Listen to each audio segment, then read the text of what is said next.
सुनाओ GNG electronic limited आप देखिए काफी यूनिक कंपनी की आज की डेट में लिस्टिंग होती हुई देखने को मिल रही है। रिटेल के पागलपन की बात करें या फिर कंपनी की ग्रोथ की काफी दमदार देखने को मिला है। Hi this is Dev and watch traders diary. क्या आपको आईपीओ मिला, उसको होल्ड कर रहे हैं, कितना सही है होल्ड करना, या फिर आज आपने बाई कर रखा है या फिर लॉन्ग टर्म के लिए सोच रखा है, इन सभी सवालों के जवाब यहाँ पर ना मिलने वाले हैं। 51% के आसपास के प्रीमियम पर लिस्टिंग, काफी अच्छा गेन यहाँ पर देखने को मिला है। थोड़ी सी प्रॉफिट बुकिंग देखने को मिली है, कोई दिक्कत की बात नहीं है। बट मार्केट कैप अभी आपको 3880 करोड़ का देखने को मिल रहा है, अच्छा खासा मार्केट कैप है। कैशिफाई जो इनका एक कॉम्पिटिटर है, इनका जो मोस्टली जो 80% के आसपास आप कह सकते हैं जो भी यहाँ पर ना रेवेन्यू आता है या प्रॉफिटेबिलिटी जो यहाँ पर ये आती है वो लैपटॉप रिफर्बिशर से आती है। ठीक है, लैपटॉप रिफर्बिशिंग से आती है। कैशिफाई में मोबाइल फोन का पोर्शन सबसे बड़ा है, तो ये एक सबसे बड़ी बात है। बट यहां पर अगर आप देखें रिफर्बिशर में ये टॉप पर आते हैं बाय सेल्स एंड शायद वो प्रॉफिटेबिलिटी। हालांकि प्रॉफिटेबिलिटी का आंकड़ा मैंने कैशिफाई और जीएनजी इलेक्ट्रॉनिक का देखा नहीं है, बट सेल्स के मामले में ये सबसे बड़े, तो ये टॉप पर आते हैं। 3880 करोड़ का मार्केट कैप है। टॉप कंपनियां जो कि यहाँ पर आईटी में आती हैं, माइक्रोसॉफ्ट या वगैरह वगैरह, उनसे इनका टाई अप है, क्लाइंट है। सो दैट यहाँ पर ना कामकाज तो अच्छे ही है, तो ये मार्केट कैप कहीं ना कहीं बुरा नहीं है, बुरा नहीं है, अच्छा खासा यहाँ पर ना वैल्यू देखने को मिल रही है। हालांकि अगर आप देखें तो अभी जो बुक वैल्यू चल रहा है 48.27 का, वो प्राइस टू बुक वैल्यू आपका 7.05 टाइम। तो हाँ, आगे के लिए अगर आप लॉन्ग टर्म के लिए देख रहे हैं, इस फील्ड में काफी ज्यादा यहाँ पर ग्रोथ देखने को मिलेगी। रिफर्बिश्ड आइटम आप देखिए लगातार जो प्रोडक्ट की जो सेल्स है वो बढ़ ही रही है, इंडिया के अंदर कम नहीं हो रही है, बढ़ रही है। चाइना ना सबसे बड़ा गैजेट का मार्केट है, जापान आप देखेंगे गैजेट का मार्केट सबसे बड़ा है, इंडिया फिर आता है चाइना के बाद। अगर आप देखेंगे तो यहाँ पर लगातार गैजेट्स जो है वो जान है भाई लोगों की। अब यहाँ पर आप देखेंगे आईपैड, सबसे ज्यादा तो आईपैड का डिमांड ही रहता है, आईपैड, आईफोन्स। आप मैकबुक की बात कर लो, हर एक की चाह लेने की। कोई नया नहीं खरीद पा रहे तो वो रिफर्बिश में जाकर यहाँ पर ना बाई कर सकता है। अब उसमें 3 ऑप्शन आपके ऑलरेडी आते हैं, फेयर, गुड एंड एक्सीलेंट वाला। तो यहाँ पर ना एक्सीलेंट लोग तो एकदम से नया चमचमाता हुआ देखने को मिलता है, तो कोई यहाँ पर बता ही नहीं सकता ये पुराना है।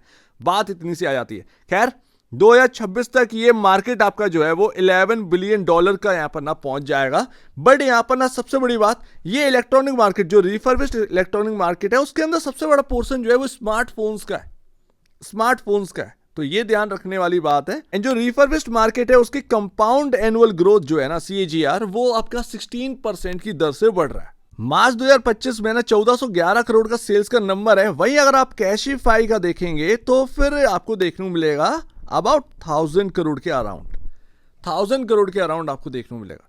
हालांकि अभी भी काफी ज्यादा कंपेयर करना पड़ेगा कि भाई ग्रोथ कितनी दर से ये बढ़ रहे हैं, सेल्स का नंबर कैशिफाई का कितना बढ़ रहा है, जीएनजी इलेक्ट्रॉनिक का कितना देखने को मिल रहा है। बट अगर आप देखें सेल्स के मामले में टॉप पर तो यही है। उसके बाद आप आ जाओ जो ऑपरेटिंग प्रॉफिट है, उस हिसाब से अगर आप देखेंगे तो एक अच्छा खासा ग्रोथ देखने को मिला है। मार्च 2020 में 6 करोड़ का ऑपरेटिंग प्रॉफिट था, बढ़कर आप देखिए कहां पर पहुंच चुका है 5 साल। ये आपका 5 साल का यहां पर, तो ये एक ना आप देखेंगे कि ऑलमोस्ट यहां पर 20 टाइम आपका जो है नेट प्रॉफिट ऑपरेटिंग प्रॉफिट यहां पर इंक्रीज होते हुए नजर आए। ध्यान रखिएगा ऑपरेटिंग मार्जिन, क्योंकि आप इलेक्ट्रॉनिक मार्केट की बात करें तो ऑपरेटिंग मार्जिन थोड़े से हल्के ही रहते हैं। बट अगर स्टॉक को चलना है तो भाई उसको चाहिए ना प्रॉफिट। अब रिस्क की बात क्या आती है, एक ही थोड़ा सा रिस्क फैक्टर यहाँ पर रहता है, जैसे कि क्योंकि आपका ना लैपटॉप का पोर्शन ही 80% के आसपास। ठीक है, मान लीजिए लैपटॉप का जो सेलिंग है उसमें डिमांड में कमी आ जाती है, मान लीजिए कि लैपटॉप की डिमांड में कमी आ जाती है, तो फिर एक थोड़ा सा ना जोखिम यहाँ पर ना देखने को मिलता है। आने वाले क्वार्टर थोड़ा सा वीक पड़ सकते हैं, बस इतना यहाँ पर ना आपके सामने एक रिस्क फैक्टर देखने को मिलता है अगर लैपटॉप की डिमांड घट जाती। क्या होता है, बैलेंसिंग क्या होता है कि जो स्मार्टफोन है उसका भी पोर्शन यहाँ पर ना अच्छा खासा होना चाहिए, लैपटॉप का भी पोर्शन अच्छा खासा होना चाहिए, जो कि कैशिफाई के पास देखने को मिलता है। लैपटॉप और स्मार्टफोन ये दोनों पोर्शन काफी बड़े हैं उनके, बट यहाँ पर लैपटॉप ही आपको देखने को मिलता है, तो फिर ये थोड़ा सा रिस्क फैक्टर यहाँ पर है।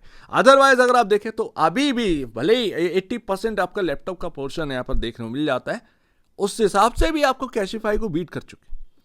तो देखते हैं यहाँ पर क्या रहता है क्या नहीं रहता है। बट आगे बढ़ने के लिए अगर ये स्टॉक को ना आपका एक अच्छा खासा ग्रोथ चाहिए या फिर स्टॉक से आपको अच्छा खासा जो रिटर्न है वो चाहिए, तो भाई कंपनी को अपने नेट प्रॉफिट पर वर्क करना पड़ेगा। जितना नेट प्रॉफिट उतना ही यहाँ पर ना अर्निंग पर शेयर एंड उतना ही यहाँ पर आपका वैल्यू। एंड लास्ट मुझसे पूछिए कि इसको होल्ड करना चाहिए या नहीं करना चाहिए, तो मैं तो भाई अगर आप देखेंगे जिस तरीके से यार ग्रोथ है इस मार्केट के अंदर एंड रिफर्बिश्ड की जो डिमांड है वो हमेशा बढ़ती चली आ रही है। लिस्टिंग हो गई तो कहीं ना कहीं मैनेजमेंट भी आगे ध्यान देगा अपने कामकाज पर एंड जो है बैलेंसिंग जो 80% लैपटॉप में आपको पोर्शन देखने को मिल जाता है वो थोड़ा स्मार्टफोन में या बाकी वगैरह वगैरह में भी बढ़ता हुआ नजर आए, तो ये आगे देखने को मिल सकता है भाई। मैनेजमेंट क्योंकि एक बार लिस्टिंग हो जाती है कंपनी की फिर मैनेजमेंट अच्छे से ध्यान रखता है, क्योंकि उसका भाई शेयर्स जो है ना वो सीधी सी बात है बढ़ेगा तभी जब यहाँ पर ना प्रॉफिटेबिलिटी बढ़ती हुई नजर आएगी मार्केट में, उसके स्टॉक की वैल्यू बढ़ती हुई नजर आए, तो अपनी वैल्यू बढ़ाने के लिए खुद को काम करवाना जरूरी है, तो ये यहाँ पर ध्यान रखिएगा। बाकी इंडिया के अंदर रिफर्बिश्ड की ग्रोथ देखने लायक है, मतलब 16% CAGR काफ़ी अच्छा है। कहीं ना कहीं लॉन्गर टर्म के लिए अगर आप देखें तो ये स्टॉक काफ़ी बेहतरीन है। अभी तो क्या है यहाँ पर ना आपको एक वॉलिटिलिटी देखने को मिलेगी। अगर आप मार्केट कैप की बात करें, मार्केट कैप ठीक है क्या, तो इतना तो एडजस्टेड है। यही अगर 3,800 करोड़ वाला यहाँ पर अगर आपका 10,000 करोड़ के आसपास का देखने को मिलता तो फिर ये बिल्कुल भी लेने लायक नहीं होता, ठीक है ना। तो जिसको IPO में मिल गया उसका तो विन विन सिचुएशन है, क्योंकि आपने चीपर वैल्यू पर बाय किया। आप अगर लॉन्ग टर्म के लिए सोच रहे हैं काफी बेहतरीन कहीं ना कहीं आपका पिक्स ये बन सकता है, बट आज किसी ने बाय किया है तो हाँ, क्योंकि 50% ऊपर ओपन हुआ है एंड आपने बाय किया है तो 50% तो आपका छूट गया, ठीक है ना। तो ये ध्यान रखिएगा। कैशिफाई का आज की डेट में जो मार्केट कैप है या वैल्यू है वो 1900 करोड़ के अराउंड, ठीक है। तो ध्यान रखिएगा ये अपना जो 3800 करोड़ का यहाँ पर ना कमान संभाल रहे हैं ना वो थोड़ा सा कैशिफाई से ज्यादा है, ज्यादा नहीं डबल के अराउंड, तो इसका भी ध्यान रखिए।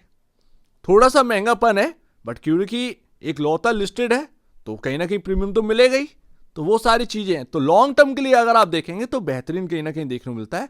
गैजेट्स की डिमांड लगातार बढ़ रही है एंड कुछ नए काम यहां पर ना आपको एक अच्छा ग्रोथ कहीं ना कहीं प्रोवाइड करवा सकते हैं, तो ये लॉन्गर टर्म के लिए कहीं ना कहीं अच्छा पिक साबित हो सकता है। हल्का सा महंगा है लेकिन एक लौता लिस्टेड है, तो इस बात का भी ध्यान रखिए। कुछ दिन तो वॉलिटिलिटी रहेगी। सो उम्मीद है काफ़ी कुछ आपको समझ में आया होगा। एक बार निवेश से पहले आप बेचने से पहले अपने ब्रोकर एडवाइस से जो सलाह लीजिएगा। खुद की स्टडी करेगा, उससे बेहतर कुछ भी नहीं। खुद की स्टडी मस्ट है, तो आप दीजिए मुझे वीडियो देखेंगे। बहुत धन्यवाद दोस्तों।